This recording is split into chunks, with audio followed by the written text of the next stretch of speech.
Hello, I'm Catherine. Good. Okay. Um, I'm a little restricted in my movement still, so I think what we should do is start by doing the form as well as we know it up through. I think we've gone through raised knee, right? The raised knee. Boom. All right. So, Catherine, why don't you lead the first one, and James can lead the second one. And then we'll move on to the next move, which is called wade forward and twist step. Okay, Okay, I will just watch. great.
Catherine, say something, will you, so the camera goes on you? Hi. Good? You want me to start over? Uh, Yes. Say yes, and I will talk. sure, but yeah, you have to say something again. Okay, I start over.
Okay, James.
James, can't hear As you. far as I can get. Okay, good enough then.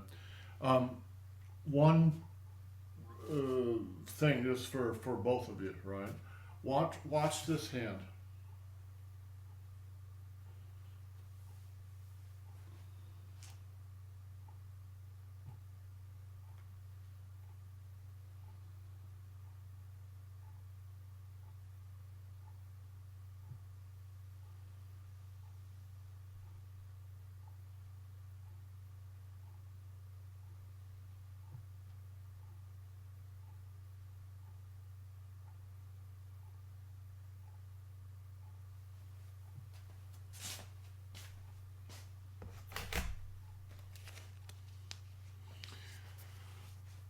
The arm doesn't really move unless the Dan Chen moves. Watch.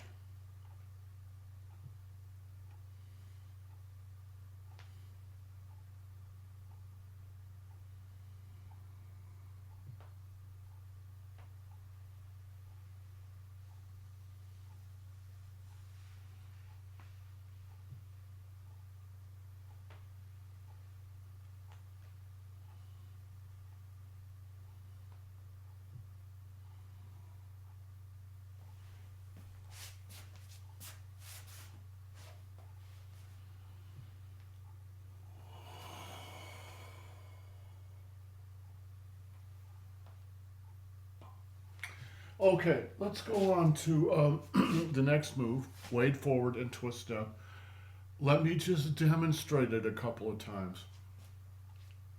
I'll do it in its proper position first, which is this direction. Then I'm going to turn and do it in this direction, and then I'll turn my back to you and you can follow me there. All right?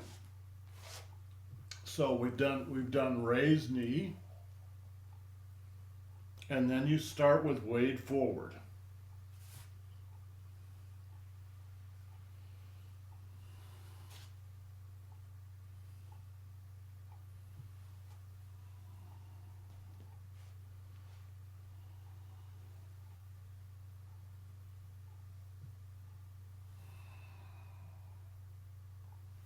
That's it. Raise knee.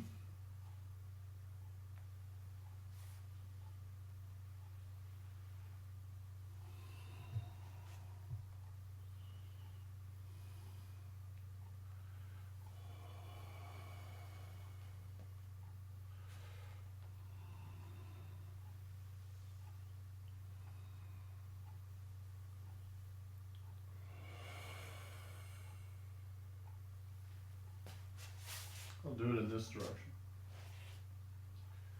All right, raise knee.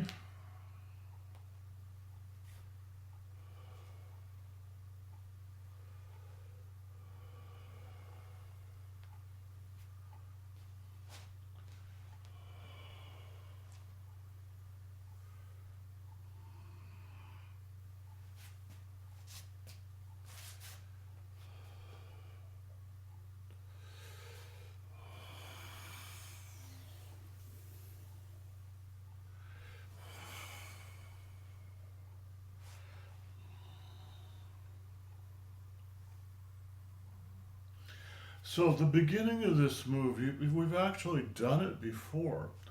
Um, Back here, watch.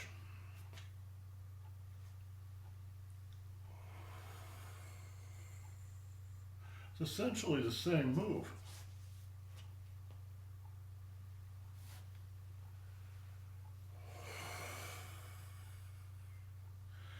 Okay, you got to get the weight shift and the leg turn correct in order to make this work. It's the same move, but it's a different angle, different footwork. All right? Your left foot is forward. All right? You pushed, and then you actually step up a little bit. It's just a little bit. It's like half a step. Push, and then just step up, like half a step. Push, step up, and relax back. All right, so the weight shift is very simple. Push, step up, shift your weight back to the right. And now, all right, you're going to go like this, and the whole left side of the body is going to twist. That's the twist step.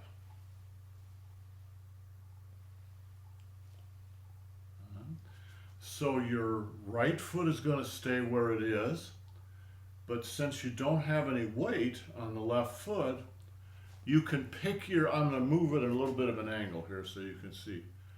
You can just pick your toes up and then swivel a little bit to the left. Very simple. Push, step up, relax back onto the right foot. All right.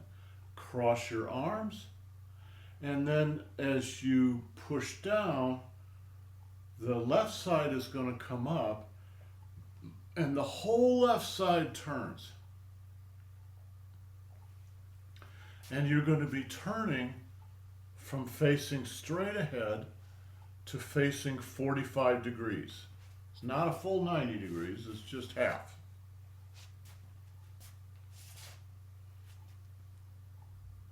Push, step up, relax back onto the right, Keep it on the right. And now the whole left side turns. And then you just relax back to just standing with your weight on the right. Now you're going to throw 3 things to the left, right? The first thing you're going to throw is your hand. And you can just think you're smacking some guy upside the head, right? So how do you throw your hand? Well, it's not from the shoulder. It's from the bottom of the foot. So you're going to shift your weight to the left. That's the first thing you throw, right? The second thing you throw is your waist. So it's coming, your waist is coming around like this too. 1, 2. 1, 2. 1, 2. The third thing you throw is your right foot. 1, 2, 3. Right? My hip is a little quonky, so I'm going to do this very lightly. Right? 1, 2, 3. Now, if you were really doing this in real life, you would smack the guy and then kick him with your right foot. Boom. So maybe you're kicking him in the knee, or maybe you're kicking him in the gut. However, we don't do that in the form, so it's just a little bit about getting the whole body to come around. All right. So the first side turns left, and now the right side turns left. Now you're really at 45 degrees. Here's the straight forward. Now you're at 45 degrees. And now you can step out again as if you were going straight forward. However, you don't go straight forward. What you do now is a big circle. So let me just sort of demonstrate the big circle. All right. You sink on the left side and you go under the danchan, over the danchan, and then halfway back, and you split and you come down. Master Zhang used to say it's like a rainbow, right? It's rainbows and unicorns. Boom. All right. Now, what you're doing, this is actually a very cool move. But I'd have to have Kevin up here to really appreciate it. Imagine that somebody out here grabs you by the arm. All right? One of the things you can do is go under your danchan and then come back over your danchan, watch this hand, over the danchan and move his arm. You don't do that with your arms. Your arms are not strong enough. You do it with the whole body. Watch. Grab his arm. Now your whole body moves. That's what moves it. It's not this. It's this. Boom. And you can see this hand then becomes a reinforcement for this arm. Again, the guy's grabbed you from the outside like this. You come under, you go over, and now you're in position to grab him. In addition, you've got this hand pushing the hand that's holding his arm. All right?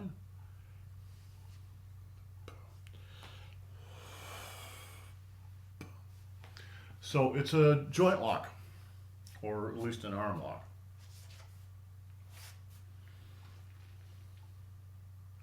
Step up, relax backward.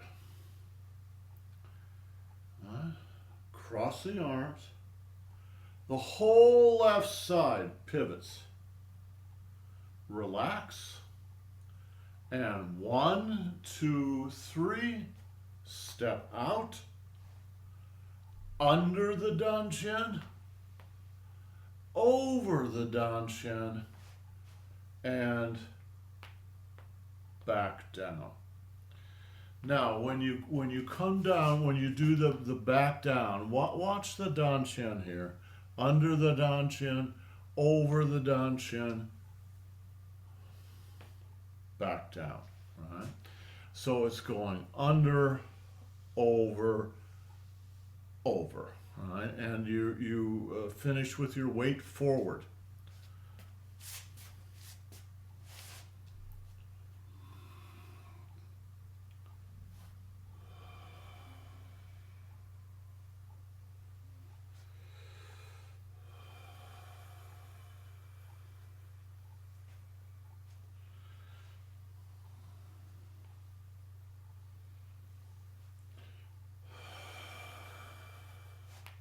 So where do my hands end up? Right over my knees. My right hand over my right knee, my left hand over my left knee, or at least lined up with the knees, right? And the right hand is up a little bit, the left hand is down a little bit. Up a little bit means kind of breast high, not clear up here, but sort of breast high. The lower one here is equal with your Dan Chin.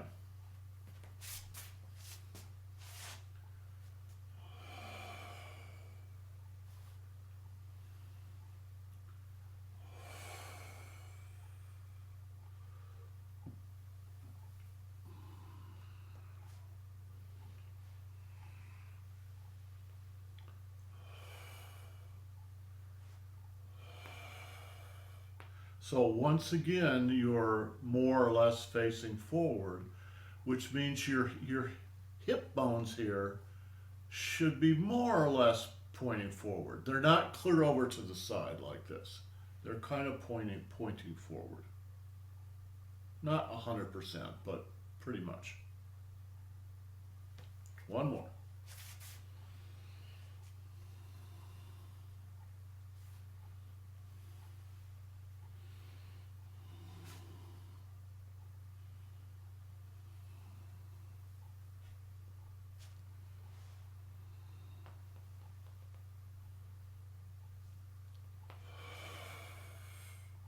Now there's one more thing I should mention, and this is, you don't have to do this or think about this, but it's kind of helpful.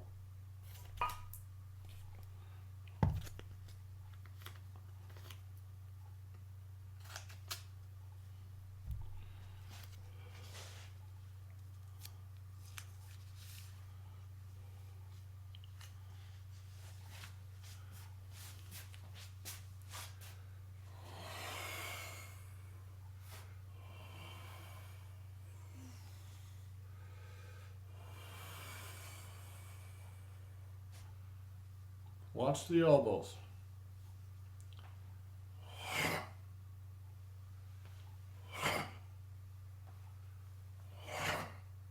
Alright. 1, 2, 3. Alright. So you don't have to be doing that. You don't have to be thinking about that. But it's a good thing to think about because it helps you structure your inner body. Right? You're not just loose. You're not necessarily just doing this. Right? This could just be an elbow strike. Another elbow strike. Or it could be what we talked about before, where you're escaping from someone grabbing you, boom, and you're catching them and throwing them away. Okay. Any questions? Let me do it with my back to you and you can follow.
clear?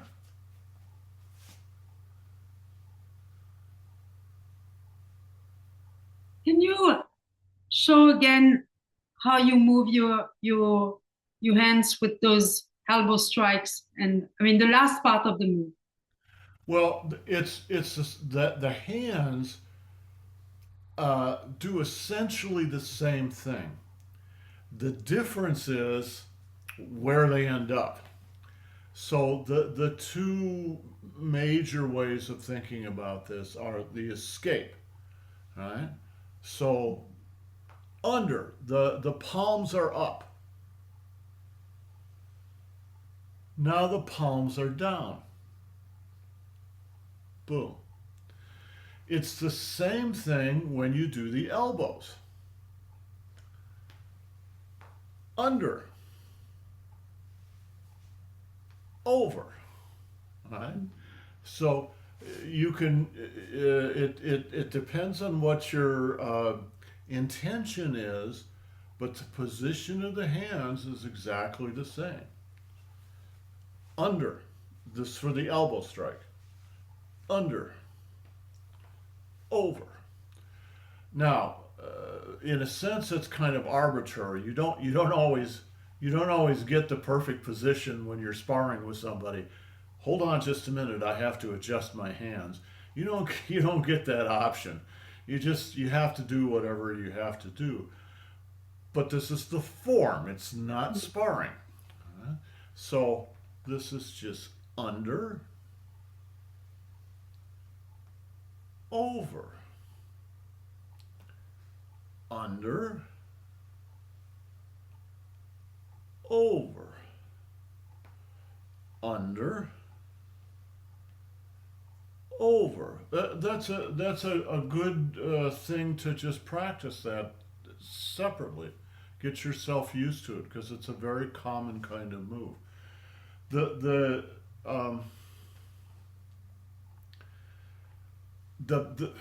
maybe the biggest difference between sparring and doing the form is the form pays a lot of attention to the underlying Qigong.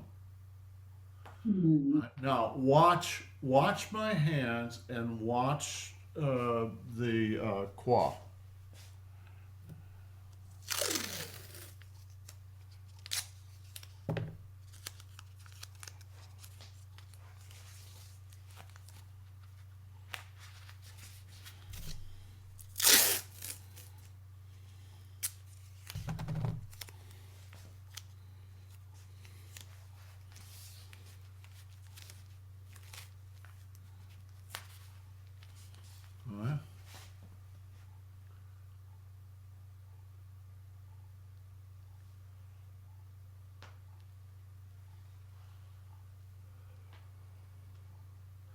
It really brings you down into your lower abdomen.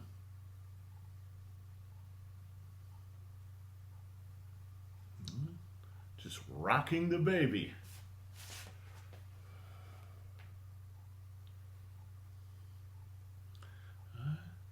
And then above. Above. So it's a big ball. Under the ball, over the ball. Under the ball, over the ball. Under the ball, over the ball.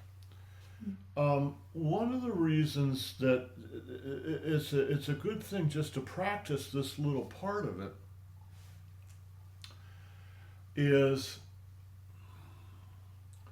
in our culture, modern culture around the world, we don't use this part of the body very much, and it gets kind of stiff. In the sense of, in a certain way, you're not even in the body down there. So the point of this move, for me, is to sink into the Qua.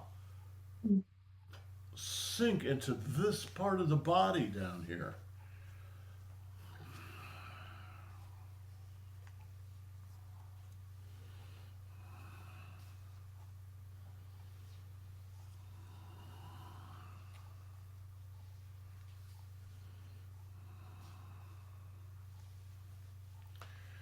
Um,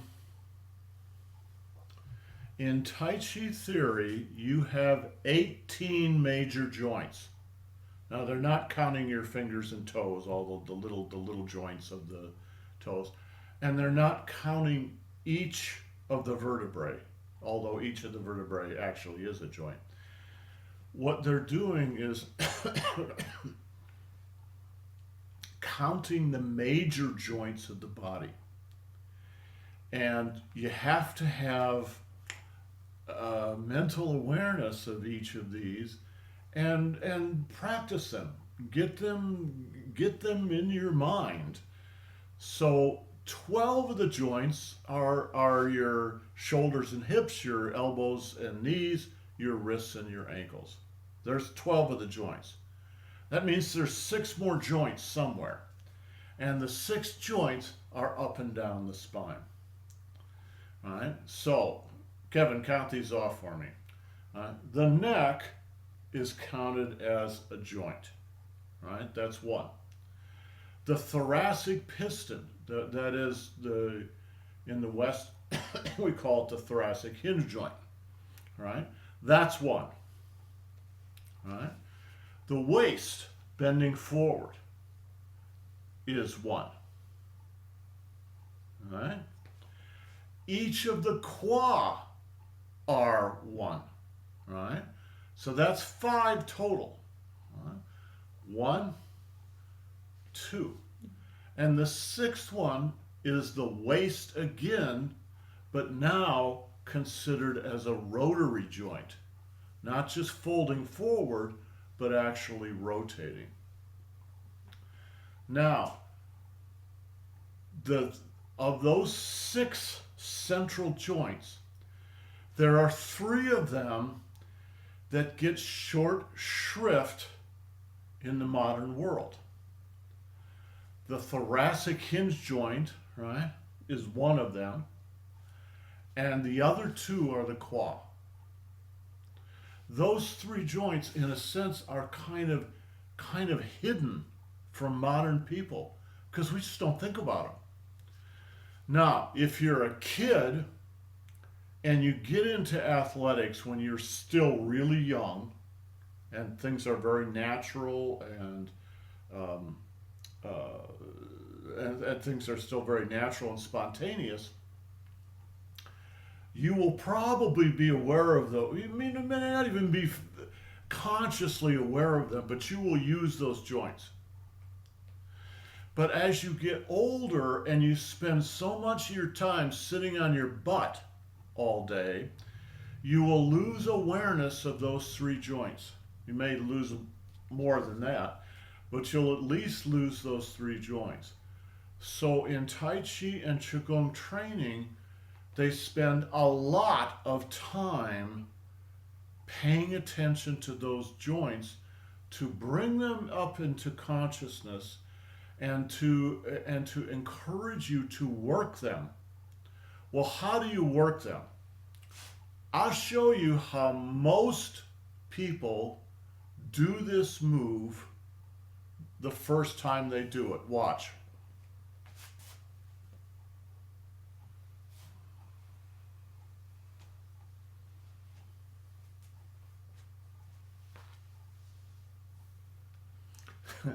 They don't get down into their qua. So that's why we spend so much time going, it's a big ball. You got to go under the ball. You got to come up above the ball. You got to go under the ball again.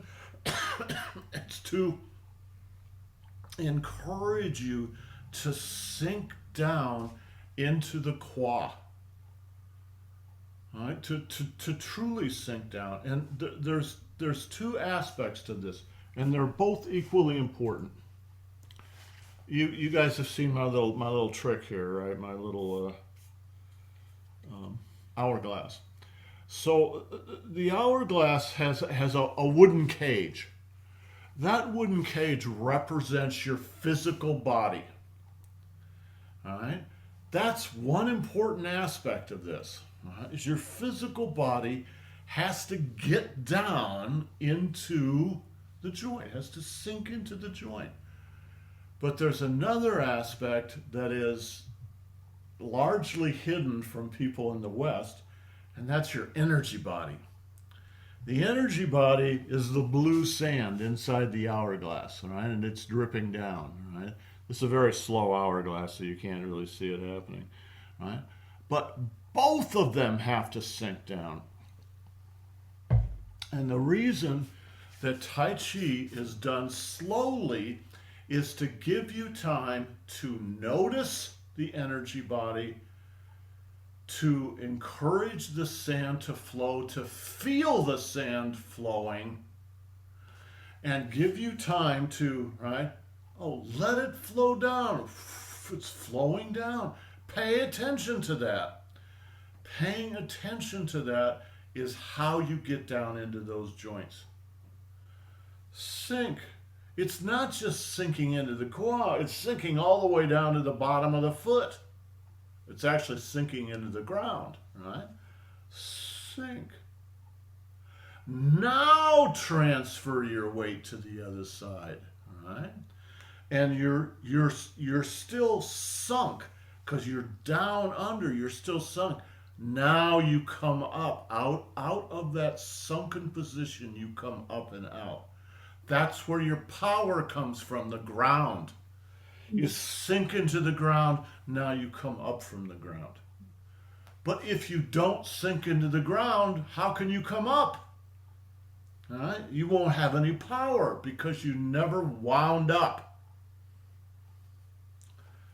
You guys have seen me do this before.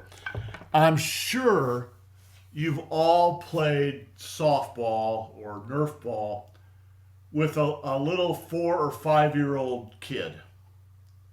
Here's how a little kid bats a ball. So you're out there and you're going to pitch a ball toward me. This is how they do it. They don't know you gotta wind up before you hit. They just stand there and they go like this, all right? So of course there's no power in their strike because they never wound up. It's exactly the same thing. You're learning to sink in order to wind up. You sink, boom, all right? Sink, boom. It's the sinking into the ground that gives you your power. Now, in this form, this is an Idu form, a first road form. So we don't do Fa-Jin. Fa-Jin means striking energy. Here's Fa-Jin. Right? We don't do it. Why? Well, because every time you do Fa-Jin, you're literally releasing packages of energy out into the world. There's nothing wrong with that, but if you do that all the time, you're going to get tired because you're tossing energy out of your body. The point of the Tai Chi forms is to gain energy, not to waste it. So, yeah, you know it's there, all right? And you practice everything up to the point of the release, but then you don't release. All right? You practice everything up, but now I don't release. Practice everything up, but now I don't release. So it stays very smooth and relaxed, but you're still practicing 95% of the move. And then as you get more advanced in this, it's not even good. Master Zhang wouldn't let new students practice Fa-Jin. Why not? Because the 95%, they didn't have the 95%. And so since you don't have that 95%, you can't really do it correctly. And you end up either hurting yourself inside or just wasting your energy. You got to practice Tai Chi for several years and practice the 95% so it's there and you understand what it is and how to do it, and it's smooth and relaxed. And then you just add that 5% in at the end. All right? All right? Relax, pop. Relax, pop.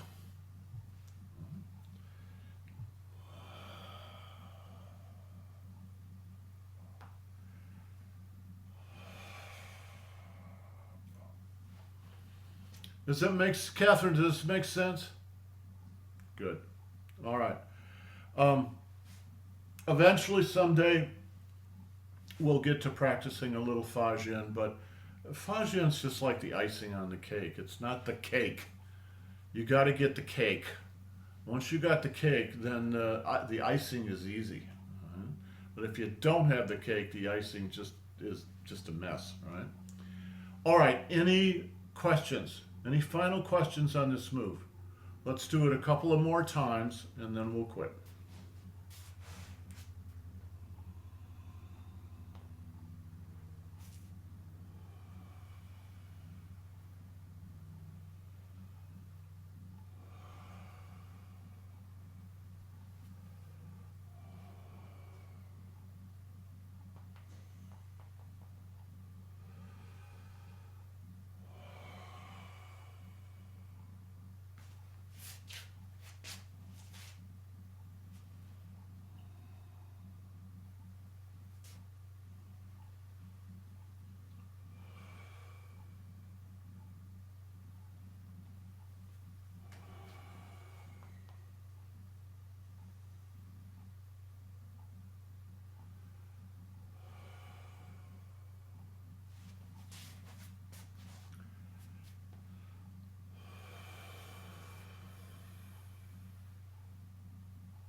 Those are the next moves. All right?